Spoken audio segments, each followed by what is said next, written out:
The Pythagoras theorem by MaskedMathsEZ. Okay, so here is a right angled triangle.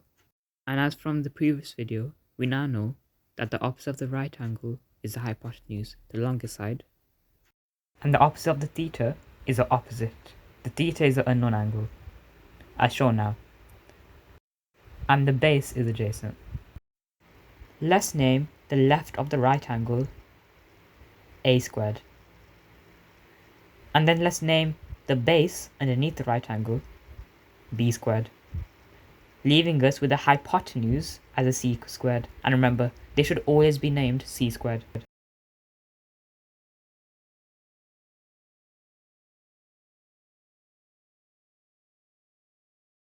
And so using the theorem a squared plus b squared equals c squared, we can now work out the length of an unknown side. Okay, so here the base is 12 centimeters and a side of 5 centimeters. And so what's the hypotenuse? Because remember, that's the opposite of right angle. And so we already know that a squared plus b squared is equal to c squared. But we know that c squared is a question mark, the hypotenuse. And if we know that a squared is 5 squared and b squared is 12 squared, we can use this to work out c squared. And so 5 squared plus 12 squared is equal to c squared, meaning 25 plus 144 is equal to c squared. And that equals 169. So c squared is equal to 169. Since c is squared, we must find out c by itself.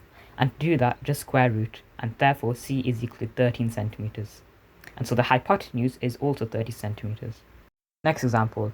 So we know that the hypotenuse is 20 centimeters and the base is 15 centimeters. A squared plus b squared is equal to c squared. We know that c squared is equal to 20 centimeters, and we know that b squared is equal to 15 centimeters.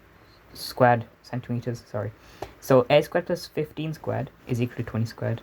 So a squared plus 225 is equal to 400. And to find out a squared on its own, minus 225 both sides, giving you a squared is equal to 175. And now we square root, and that gives you 13.2 centimeters. That's all for today. See you in the next one.